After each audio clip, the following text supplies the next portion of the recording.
Okay, George and I, little disclaimer here, George and I got our wires crossed a little bit.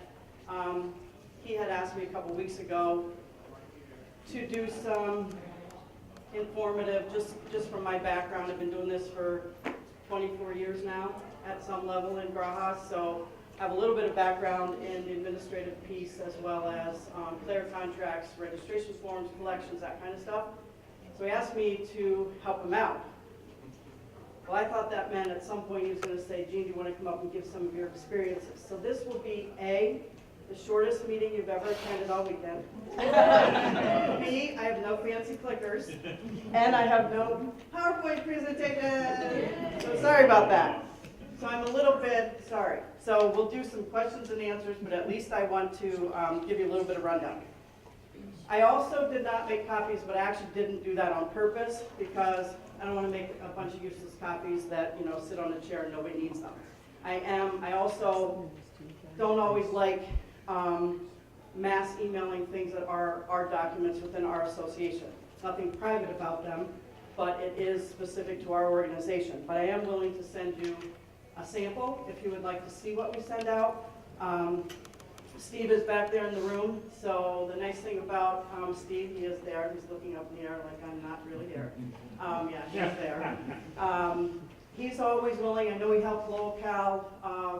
Was it this year, Paul, you introduced player contract? It was last year.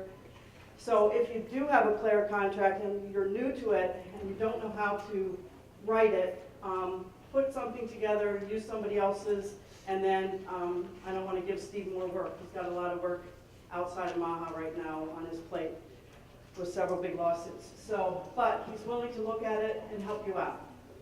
The biggest thing, for those of you that run associations or are part of the registry or are on the board, with your registration forms, make sure whether they're online or if you're still using an old-fashioned hard copy, please make sure that somewhere on that, when the parents sign off on it or they click the box that says, you know, they're agreeing to pay for the fees, that there is some sort of disclaimer or recognition that when they're signing that or they're clicking that box, in the case of, I think most of us are online through Sport Engine or some other format, but when they're doing that, please make sure that there's some box that says, you know, we or I have read, understand, and agree to comply with the player payment policies as outlined above.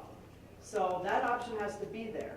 Whether it's on paper, they have to sign it, or online, because if you ever have to go and take a player or family to court, you have to have some acknowledgement that they agreed to pay you the fees. We can't just assume, you and I would assume when we sign up to do something that we are in good faith going to pay the balance of the fees. However, the courts don't see it that way. So document, document, document. Make sure that you have everything that you need and you have everything signed by the parents. If you have, we don't use player contracts for our house registrations because house registration is open online. It never closes until we're actually full at that level. Everything is automated. It does say, though, I agree to be responsible for my son's or daughter's individual hockey fees upon certification of USA Hockey roster for the 17-18 fall season. And then we also put in their payment policies per the MAHA affiliate agreement will be strictly enforced. There again, it's safeguarding you. It's putting them, giving them the knowledge that there is a MAHA policy, and that you should all be aware of. And again, this is on the MAHA website, or will be on the MAHA website. MAHA has just approved, Steve just brought to the executive board, or the board of directors, a new affiliate agreement. A few little changes in it for all the associations to sign for next year. But one of the big components is, and I know you're all familiar with this, when a player wants to be released, or if they go to high school and they want to leave your youth team, there is a strict enforcement of what happens prior to September 1. If they've signed a registration form or online and you haven't given them any services, it's up to $300. That's September 1. Then there's the October, November, December, and then after December, they now moved it to the 15th. So it's October 15th, November 15th, December 15th, and then those percentages are still the same, but the dates have changed. So be aware of that. It used to be the first of the month, they've extended it to the 15th.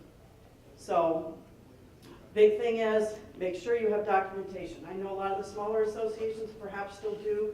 If you don't have a large association, and you just still do the paper forms, just make sure that your registration form is covering you and you have what you need in case you need to ever take anybody to court. Just by a show of hands, who in this room has had to take a player to court for, okay.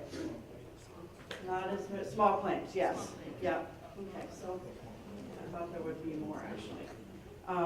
So that's one of the things. The travel, excuse me, the travel, this is what our travel player contract looks like. And again, one of the other things that goes with this, when you have the online registration or your house registration form clearly outlines what you're charging. Mike's $500, Learn to Skate $100. So you're spelling that out in your registration form. On your travel form, please make sure that the parents are provided a budget. This is one of the things that I think a lot of associations really fall short on. I think they get a verbal or they go to try out and somebody says, oh, I think it's going to be about $2,500. Well, that's not really good enough because we've had people within MAHA, I know within District 6, they try to get a release and then it says in the absence of a contract.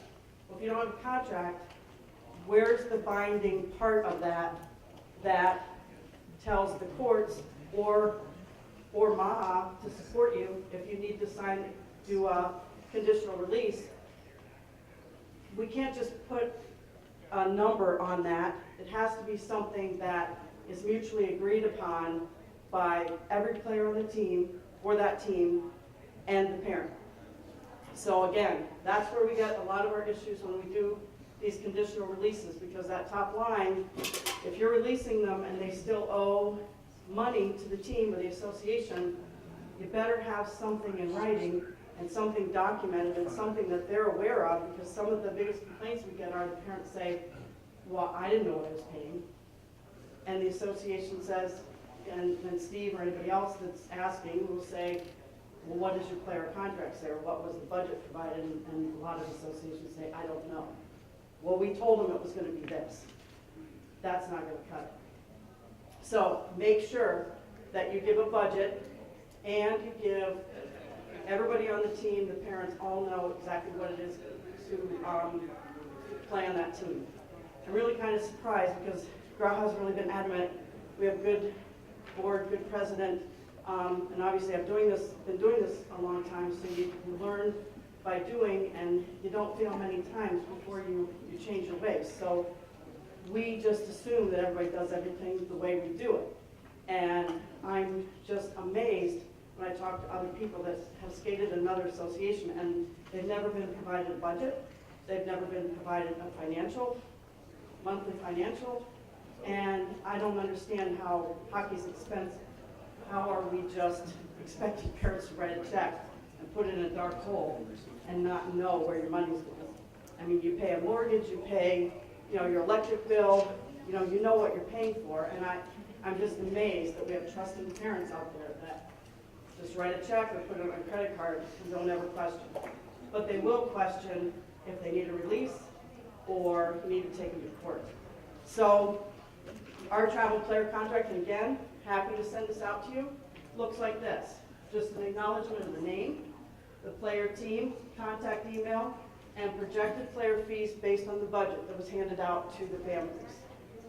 Then this next part of this is just more or less some legalese, just saying that they're recognizing that it has to be paid and acknowledging the September 15th, the player payment policy strictly enforced, and then after December 15th, 100% of the player fees will be collected.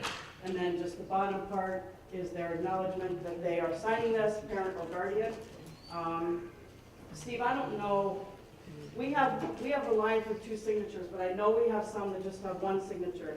That suffices, right? Right. Okay, because one parental unit has acknowledged that this is what they're responsible for. So again, it's just kind of protecting yourself for those cases where you might need to collect or you need to release somebody. The one thing that I did want to mention here too, that is relatively new as well, and Steve can probably state it. January 20th, 2017. Not even sure if many of you even know about this. This is a new MAHA financial dispute policy. It is on the MAHA website under forms and documents if you want to look at it.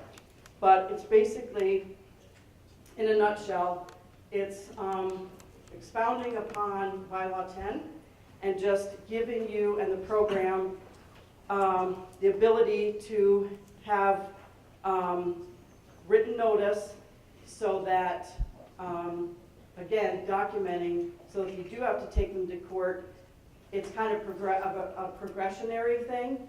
You have to document, okay, so you called Mrs. Jones and Mrs. Jones said, yeah, I know I owe you. Okay, well, you then maybe follow up with an email or a letter.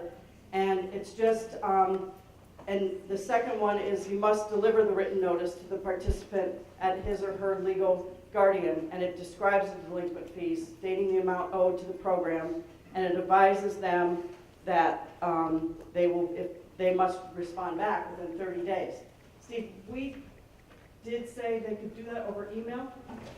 You can do it over email, yeah. And the main Okay, so purpose of that is so that when you want to tell us at the end, at some point in time, that you want us to remove a player from the ice and declare them not in good standing, essentially suspending them, that we followed all the bylaw 10 requirements.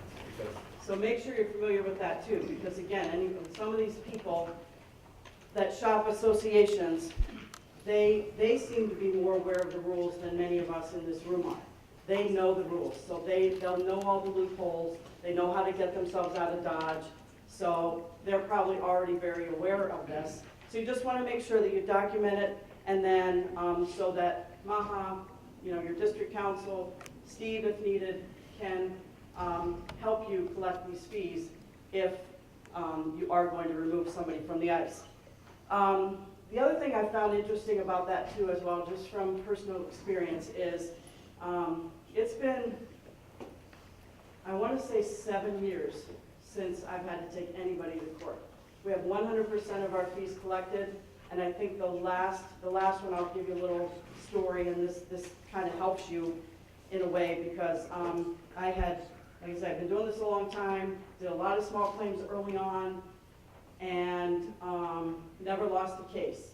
So the biggest things are having the documentation. Back then we did the hard forms, so I had a signed registration form. I took a copy of the roster because they acknowledged they were on the roster. Back then they were signing the rosters, but it doesn't matter. Any paperwork that you had, again, slowly but surely we're going away from all these forms, but I took the consent to treat anything that you had that when they signed up with you, they had signed. So the judge clearly looked at that and went, well, geez, how can you say you don't owe these fees? You signed all of this stuff. You've been participating. I took practice schedules. I took game schedules. I took score sheets showing that the child played. Never lost a case until one day. So had all my stuff. I was all proud. And Steve, you know about this one, right? Went in, all proud of myself. Thought, yeah, got it. And this guy came in his suit, in his black trench coat. And I think he's probably stiffed a few other associations. In fact, I know he has. I think he's now in Ohio or somewhere else. But I'm bound and determined to get him because he shouldn't be on the USA roster, but I think he is. He walks in, and I thought, I wasn't even worried. Paul, you were there. I think you came in because we worried about this guy because he was a little bit crazy. And as a woman in my position, you walk in, you never know. I know we go through the gun thing and, all of that. But I was a little, don't get intimidated often, but I was intimidated by this individual. So I had my little posse, and I was feeling all confident and go through everything. And Ms. Laxton, what do you have to draw us? I had everything. I took up all my exhibits. Everything was fine. Called on him. He gets up. he has documents too, probably a bigger pile than I have. I'm like, oh crap, what does he have? Like, this is not gonna go good. This judge, I didn't really like either because I didn't usually get this judge. And all of a sudden, he pulls out a sheet, and it was a printed off sheet of all of his text messages back and forth to the coach, which I knew nothing about. So, the judge says, can I see this? So he takes them up, and he starts to read them. And he said, oh, okay. So he said, Ms. Laxton, he said, your coach on this date and time sent a text message response back to Mr. So-and-so and said, just go. I'm done with you. You know, you're released. Basically releasing him, right? Yeah. Yeah. So, as innocent as that was, my coach screwed me over. So be careful what you're doing and what your coaches are text messaging. Because again, I had all the documentation in the world. I never lost a case. And the coach cost us the money because the judge just said, you know what, I don't know how to argue with Mr. So-and-so, but he did kind of say he's released. And he had already paid some money, so the Yep. the judge prorated, and I had the same thing with Yep. North Caledonia. When I went and sued we went and sued somebody, and I might have told this to people before, but we went in, the magistrate said, you guys removed him from the ice? And we said, yep, and they prorated to the date we Yeah. removed him. So don't remove him from Yeah, the ice, let him and take it. finish, and then That's- take him to court. That's the next thing I was going to say to Paul, that Paul just brought up. So what I've learned after that is, and in our coaches meeting, I hit that home. Please do not deal with financials. Let me do that, because they innocently trip themselves up, and it can really backfire. So he got off lucky. But anyway, the other thing, to Paul's point, is just make sure, I know that we're allowed to, after you go through all of the process of notifying, we can move the players from the ice. But remember, when you do that, what's their incentive to pay you? So I never remove. I threaten removal all the time. Call them up and say, look, we can't let you get behind. You know, the other parents are having to pick up the slack because you're falling short. What can we do to help you? You know, can I run your credit card? Whatever. You have to, even if it's, I have some parents, you know, we live in a world where there's lots of divorces, right? So there's a lot of families that one's paying half, the other's paying half, somebody falls short, whatever. So they just work with me directly, and sometimes it's $50 a week. But I can keep them on the ice then, because if the minute you take them off, after you've done all the processes to do so, they really don't have any incentive. And at that point, some of them are so far behind, if you take them off the ice, they kind of feel like they're in over their head. They'll just pull their kid and you'll never get their money. So, without taking them to court, and then sometimes that's crazy. So I just say, try to work with them, even as just little incremental payments. Try not to pull them off the ice unless they're way, way behind, but it's very effective. And it's always funny, I always tell Paul and our board that when I have people that are behind, the minute you call them and say to them, you know, we're really getting close to districts, and our rule of thumb is we work with them till the district tournament, but some people will ride you and play you until the district tournament, and then they think, we're not going on to states. You know what, I'm so close to the end of the season, we're just gonna walk out on this association. So we kind of use districts as a rule of thumb, but I just call them and say, you know what, you really don't want us to have to pull your child, but I will notify the coach, and we will pull your child if we don't have some intention to pay. Lo and behold, 24 hours later, they get grandma's credit card, they get, you know, I don't know what they do, go turn in cans, they come up with some money. So I just always say, last resort is taking them from the ice. The only final thing that I really had was, if you get to the point where you are near the end of the season and you do have to take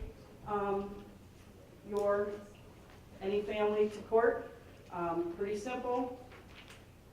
In our case, it's 63rd District Court, but you can just go to your local district court.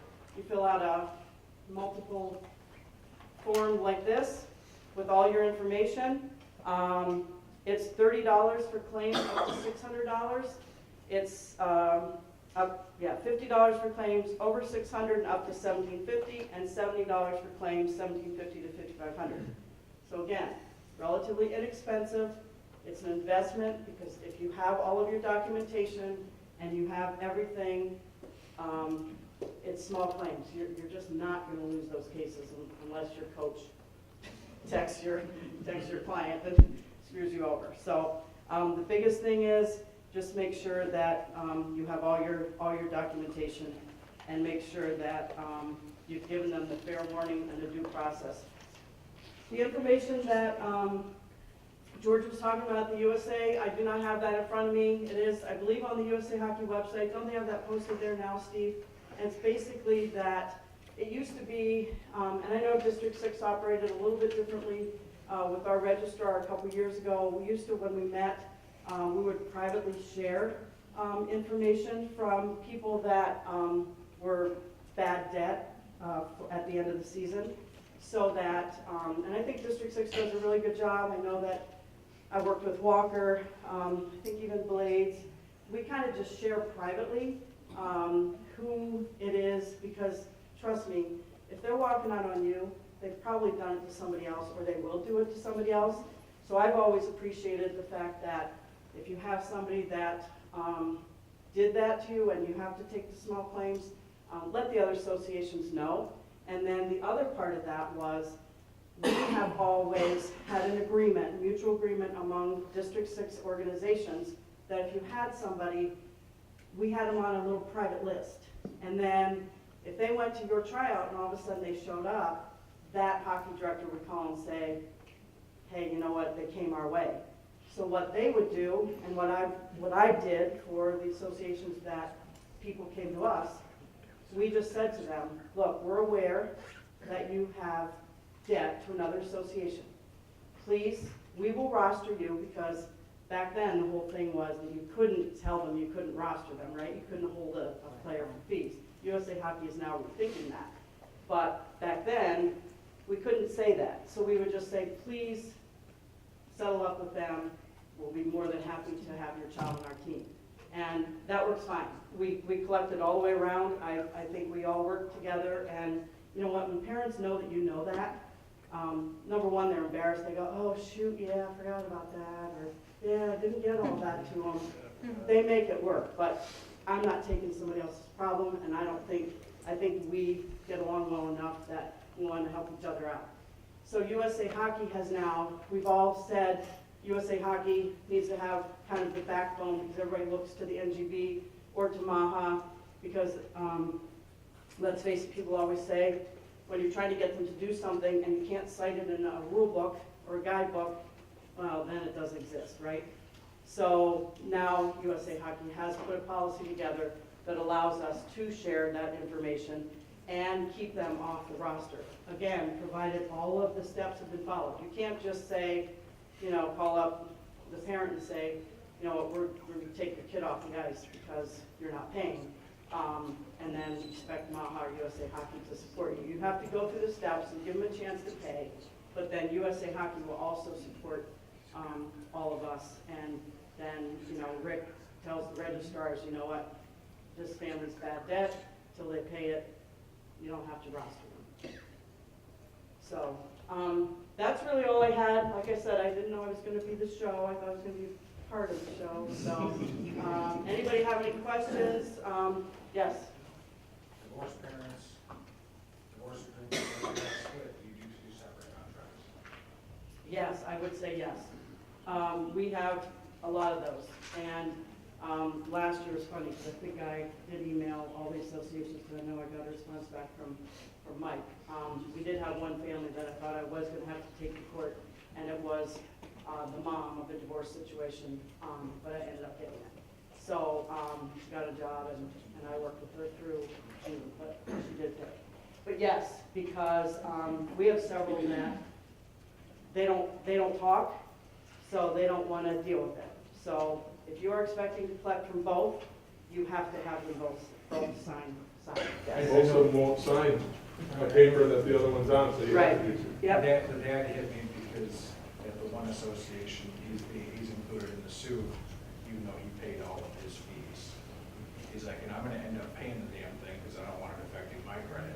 yeah, So, two contracts. right, absolutely.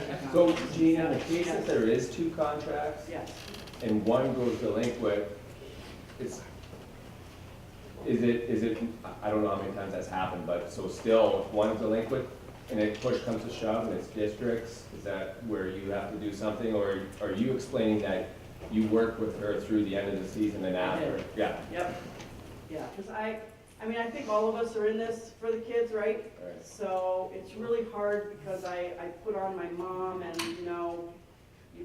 you take some of this personally. A lot of these families I've known for a long time. You understand what they're going through.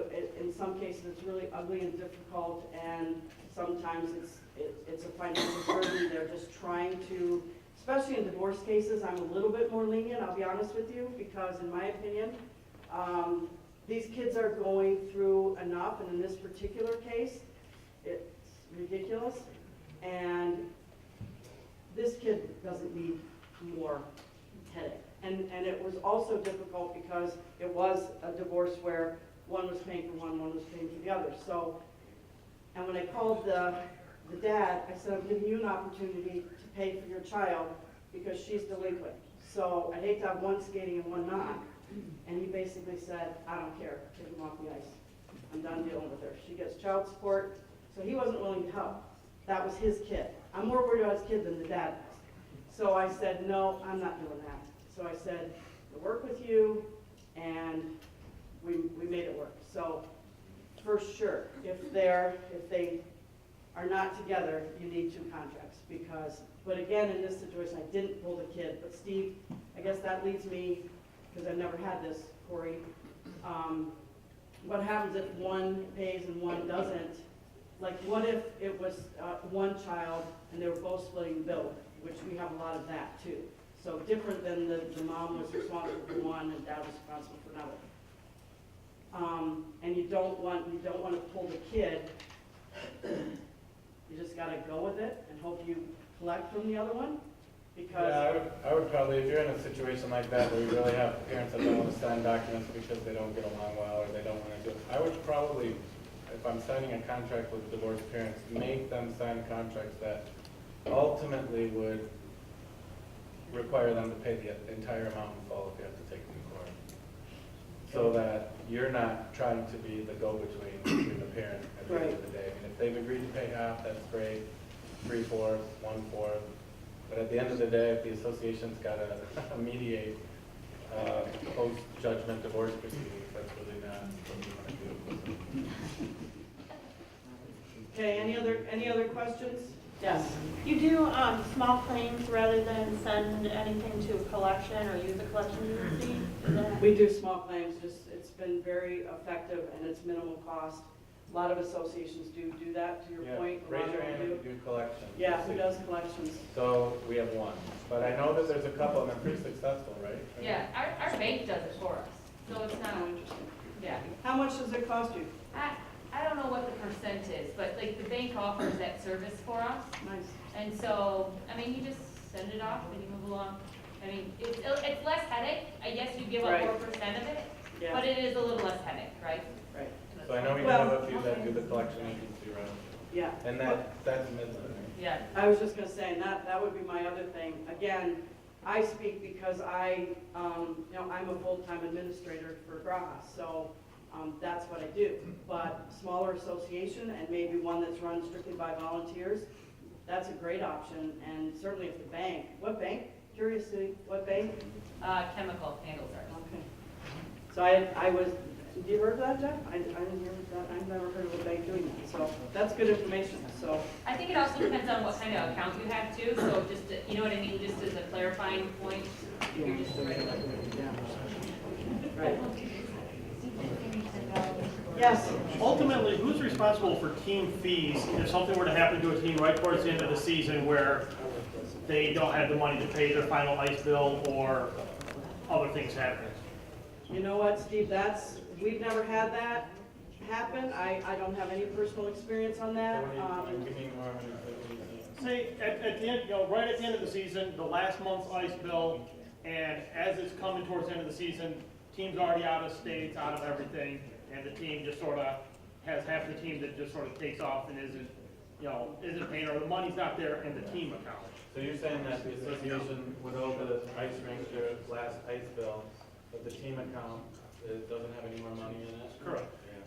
So we can talk to you later about how you're doing your finances. I will, one quick response. But I could say just from my experience that there have been a couple of occasions where my oldest boy that I could think of, it's been a while, but where at the end of the year you get that letter that says we need another $100. But if that's the case, if that's how the association is running it, and I'm not trying to be too critical, but we have had situations like that. I think you do need to put something in the contract that also says if there's a deficiency for any reason, we have the right to seek more money. But at that point, they're gone. So, Yeah. you're gonna have a hard time no matter what you do if you're. We chasing always, down 20 people. not to interrupt you, Steve, but we always, the very first ice bill, you paid first month and last month. That way come March, there was no ice bill, but it's already collected. Yeah. Well, one of the things I was gonna mention that Paul brought up too is, that's one thing that I monitor as well. I mean, they have to, I make sure they're paying, because they pay us, so we bill the teams for ice and all of that. Yes. So they pay us. So if they, and I also, I'm on all of the accounts, and I go in and monitor, I go in and look, I can see what their balances are, and if I see somebody running low, we call them up and say, hey, where are you? Like, where are you on the collections? How many people are still outstanding? This is low. Your bill, for January is X, and if you only have half of that, are we in trouble, whatever? And we have, not often, but I think we have just said, look, you know what, if this is all you got, and you've already collected and you kind of overspent what the budget was, we'll just pull the ice from them at the end so that then we can sell the ice or use it for something else. So really you need to be monitoring that. And Yeah, we haven't monitored. Right. We never have had it go all the way there. I was just wondering hypothetically if it does go that way. But we've had a couple where at the end of the season their account's low, and like Steve said, the team has to go back to to their families, and they put it together. But I was just wondering if they're not able to where that goes. Yeah, I always suggest over budgeting so that you don't run into that. Yeah, Midland does it where they don't allow the teams to have their own checking account. So they have to pay the association, and everybody pays before they finish their bills by mid-February. So there is a little bit time of grace area, so if the travel team's way over or way under, so you can force them to pay more. But again, it's still ultimately, they don't have their own checkbook doing their own crazy things with it. And I would say that's not the norm, probably. I would ask some of you, like we're in the room, I know we're staging it, but just to be an honest discussion would be how many of your team, if you guys are willing to raise your hand, how many of your team accounts still you allow your teams to run their bank accounts without anybody from the association on the bank account? Anyone willing to admit that? Okay, so there's a few. And that to me is the greatest area that we will have problems with. So at a minimum, and we all know that you're gonna let your team run it, sometimes it's more efficient to do that, but at a minimum, I would require that the treasurer of the association or the president, that one of them be on the bank account and have access to the account. So that if something were to happen like that towards the end of the year, you can see it, or if something is happening that somebody's taking money out or things are doing, you can stop it. You have to do authorization. So like in her situation where you notice one's low towards the end of the year, So you can just transfer the money. she's on there, I'm assuming you're on every account. I am. And we like Midland, our last payment is January, so they're all paid up. So So we have- they don't owe anything for contracted ice. They may still owe for a tournament or, a coach expense or something like that, but we have everything paid up by January. Little bit off topic here, but now that you guys all brought it up, I just thought I would mention this as well. The one thing that I also think when it comes to money and checkbooks and all of that is how many of you have statements that go directly to the team or the coach or whoever's running the books for that travel team? Do they go directly to the team? Because one of the things as a nonprofit is all of the bank statements come to the post office box. And because I'm a paid employee, I don't even open them. Because where's the safeguard for embezzlement if one day I decided to go crazy and say, yeah, I see all this money in here, maybe I need a new car or something. So I like it because it protects me. I'm very comfortable talking to all of our families and players about it because they know how we operate. The bank statements come to me, I don't open them, they go directly to our accountant. They review them, they send them back. Then I look at them, because I'll tell you, a couple of funny stories. I look at them, and one, I don't know, it was like a year ago, in November, there was a debit expense to Woodland Mall and to the Loft. I'm like, whoops, okay, this is gonna be an uncomfortable call. So, you know, it wasn't $47 to referee, $7.90 to Big Bear Hockey. It was an unrelated expense. So, called the treasurer and I said, you know, I really need to ask because, you know, we do watch over all of everything that you do. And she started laughing. She goes, I'm really glad that you called me because I would have felt bad if you were talking behind my back. But she said they were getting ready for Christmas. And they had agreed, the team had agreed to buy the manager, who was a female, a Loft gift card. And they got the head coach of Woodland. So, perfect. Yeah, well, It's that's all why I in- would recommend you at least look at it for no reason, just to see what people are doing, because Yeah. I have not seen The Loft, but I have seen Victoria's Secret. Is Tracy Posey in here? No, from Westland? She can tell you what they uncovered when they didn't have somebody on the account. So, I mean, I've seen home repairs, which we've been able to find. So from that standpoint alone, I've seen ATM withdrawals that seem to be, you know, significant, where the team manager has, or whoever's on the team account has a debit card, and you'll start seeing cash. And it doesn't take much to see 20, 30, 20, 40, 80, 100. And then you're, you know, that's a little bit of a, and you think, and you're all here, you think that you don't see the money leaving because you don't know, because it's just here and there, and it's not a lot, it might add up over time. So that, for no other reason, you should at least have somebody on there just to look at that stuff. Yep. And they did not have a good response to me when we asked what Victoria's Secret was. Anything else? I'm happy to, anybody want to email, I'm happy to help you out. And then, like I said, if you need a sample of the contract, I can send you that too. And then the MAHA financial policy is on the website. I suggest all of you make a copy of that and make sure that your associations know about that. Thank you very much.